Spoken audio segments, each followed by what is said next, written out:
Hi, it's Mag. In the rain today. It's been cold, and of course, it's only February, and there's still a chance of frost. In fact, we had a tiny bit of snow a few days ago, and it's still dipping into the low 30s. So it's not a great time to plant out directly unless you can cover everything, but I thought I'd start here again because, when I'm sharing about biodynamic gardening, I meant that that's a big part of it, but it's not everything. So I believe in composting compared to the original concept of biodynamic gardening, which was conceived by a scientist and philosopher from the 20s in Austria, I believe, Rudolf Steiner. And you might know his work with the Waldorf education and education in general. So he was out there, in the 20s. He was a leading thinker in these different ways of being, of learning, of gardening. And so it's the spirit of that I call this biodynamic gardening. And for me, I mentioned about intention being a strong part of that, as well as, you know, timing and rhythm with the moon and the stars, about energy.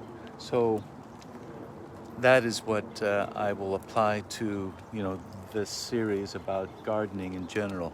But it includes composting, which is something that I wanted to share with you. Right now, these are the beds that I showed before, just letting nature do its job here, helping it break down during the rains and so forth, and the frost. But this is a compost bin that I have been using for a while. I've had different versions of this, and it basically is one that spins, and once you get it going, you can do it, turn it.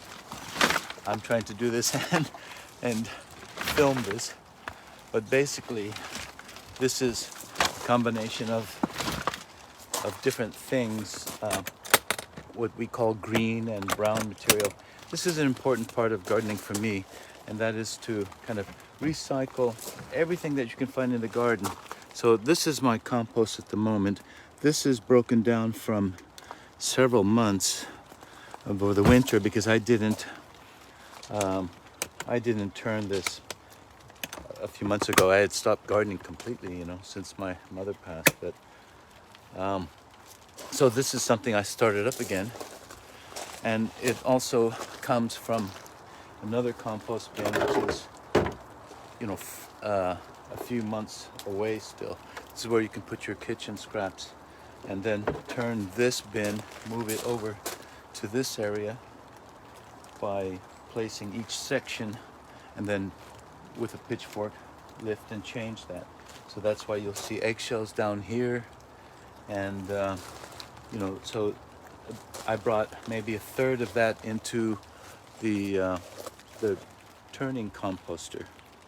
So that's a combination of leaves that have been chopped and mulched from the winter and previous winters and autumns, along with kitchen scraps, along with prunings, anything. I save all kinds of sticks and branches that could be useful for creating my own trellises. I save too much stuff, really. But everything that comes out of the garden can generally be composted and just recycled right back into the earth. I even gather things like tree bark from my friends, just so that I could break it down and maybe create something, maybe artful. And this is that space I showed the last week, that I will hope to create something like that. And briefly, I'm inside my shed here, one of my potting sheds down below. It's the, very rough, wild place here, but I do love my Victorian clay pots. These terracotta pots I've had for many years now. I inherited from a gardener in London. But what I'm just showing is the mess like that I sometimes am. But I wanted to kind of go back up to the greenhouse, what I call the greenhouse, where we seed things. But along the way, here's another bed that I started digging. I have them in the photos where before and after. So this is after. I've covered them with these window screens. It looks a bit messy, but I've covered these plastic beds because I'm experimenting with this plastic mulch, which is called biofilm. And basically this type of plastic breaks down. Consequently, it's very thin. And the day I let this out here, some squirrels were already digging holes into it. So that's why the screens here kind of keep it covered for now. And I'm going with a few stones I found here. My dad had been collecting things like this. So I'll make them part of the pathway going through this way. Because I used to come around, it was a long way. So I'll make 4 separate beds, and they're orientated this way, which is for us kind of north-south, because the sun rises east and travels here south and sets in the west, which means this orientation here, especially if the plants go rows this way, they get even sunlight. And that's why we pay attention to how beds are laid out, and that's the same here. I mean, these run more east-west. So the idea is just be aware of where the sun is and any trees, any shade that might be created throughout the day, and plant according to the needs of the plant. You know, some plants like it cooler. I'll put them in the back, plant them behind something taller to provide shade for them. If they need full sun, then, you know, I'm planning to use this for eggplant and this more for broccoli because it's cooler back here, back in these beds here. It's closer to this fence and to the trees above. So that's the intention here. But let me take you to the greenhouse because it's all the seedlings that are you know, kind of exciting time because you see the results of your planting. And you know, if gardening's not fun, you know, it's well, what's the point? You know, you have to enjoy everything you do. So anyway, I'm going to show you some of these plants because they were maybe an inch last week. So these are, I hope I've got the camera, pak choi, 2 types, mustard greens, purslane, which now are about 2 inches. Holy basil's finally come out. Spinach, which I took a chance, I didn't know if they'd come out. Those are much older seeds. Again, more parsley, Thai basil, pak choi, baby choi, green onions, and the 2 types of broccoli. Wanted to share this. I planted yesterday. I don't know, over 100 tomato plants that were in the smaller peat pots. So I've transplanted them into, into, you know, 2.5, 3-inch peat pots. And so each one is individual, and we're counting each one of them. So there's 10 of this pineapple variety and 19 of the heirloom pomodoro. So that was a big project. It took maybe only a couple of hours, but the thing is, you know, it was the right time. Although in a biodynamic calendar, you would consider doing that, you'd consider doing that on a fruit day. But I missed it by a day, only because we were out Thursday and Friday to visit some friends that we haven't seen in over 24 years. And that was so beautiful, so beautiful. Thank you, Pat and Jeff, for a wonderful time together.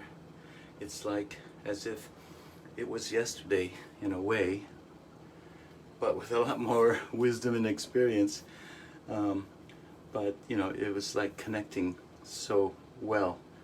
And I suppose it's like that with gardening. If you feel for plants and gardening, you care for it, it shows up. The plants do better if you feel good about them. You send intention to them, and because plants give back to us as well. It's so amazing. In the last few weeks, I've been thinking a lot about gardening, and I came across a book and that I picked up many years ago. I think it was 77, but it was called The Secret Life of Plants. And then Stevie Wonder did a film and soundtrack to it, which is amazing. I knew this intuitively. I knew plants had energy, and people think, oh, talking to plants back then was kind of unusual, but it's not. It's really about sending intentions, and that could be in the form of words, right?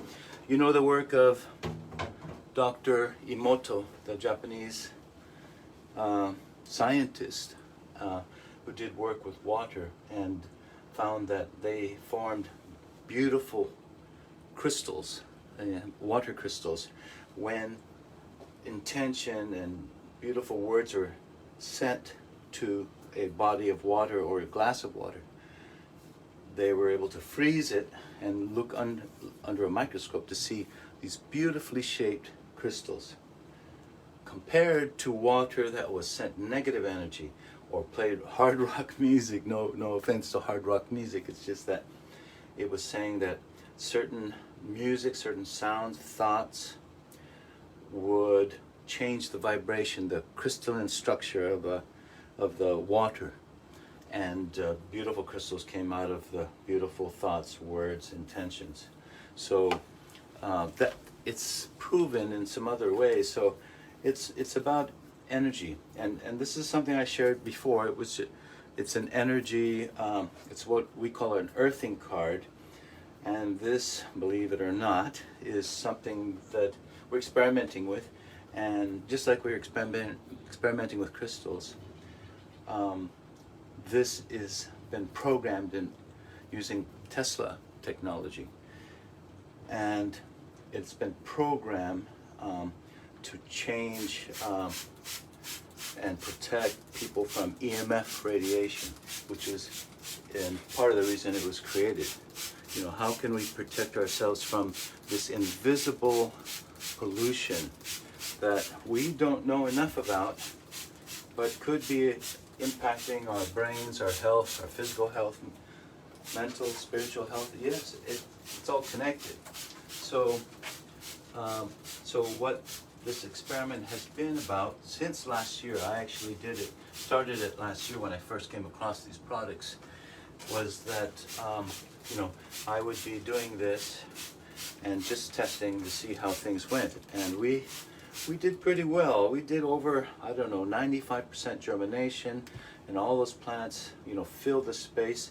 I have photos of it somewhere, but again, I'm trying this, and I'm sharing it this time because, if it can help you, or if you're open to experimentation, why not? Because, we're all kind of explorers, and we're looking for ways to live a better life, or to have more, or to do more, whatever it is that you're, passionate about and skilled at. It's a combination of all these things. So with biodynamic gardening, it's really about being in tune with nature, understanding the nature of the tomato plant, or the fruits, or the leaves, and I also mentioned before that I grow these because I want to eat more fresh greens, organic and homegrown, because I know it's going to be better for my health. I had some not so great news from the doctor about my heart health, So I'm not letting it, affect me negatively, but I'm taking action on what I think can help me, which is the act of gardening, but also growing the foods that would benefit me in return. So I've been drinking this tea from this plant here. This is the ashitaba, a Japanese herb, ashitaba, and grows in certain parts of Japan. But my uncle has been growing it in Las Vegas, and they turned me on to the tea that you can buy in a Chinese herb shop, ashitaba, and you can look it up. And it's been known to reduce blood pressure and cholesterol, so I'm giving it a try. I've been drinking it for the last couple of weeks. And this is another herb called gymnema, and this is used in Ayurvedic medicine. Also for a similar purpose of lowering blood pressure and cholesterol. I believe it also helps with cravings, especially for sweets, which is something I'm guilty of. I love my sweets. And today or last night I started eating sweets again because, well, it's a special day, at least for my nephew, who's born on the same day today, and he's here with us. So of course we ate cake, and even at my good friend Pat and Jeff's, I drank sparkling wine for the first time in years, and it was great.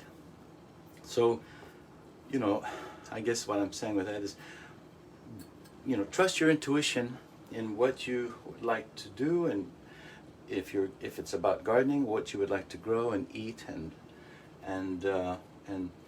maybe I can help with a few videos, but let me know what it is you'd want. I need some help changing the name of this video series because I mentioned before that I thought Mag's Healing Garden would be more interesting than biodynamic gardening. It's not really truly biodynamic gardening, but like I said, it's the spirit. It's the spirit of it. So anyway, I'm hoping you're enjoying a beautiful Sunday or Sunday night, wherever you are. And until next time, thank you very much for my birthday wishes. Cheers.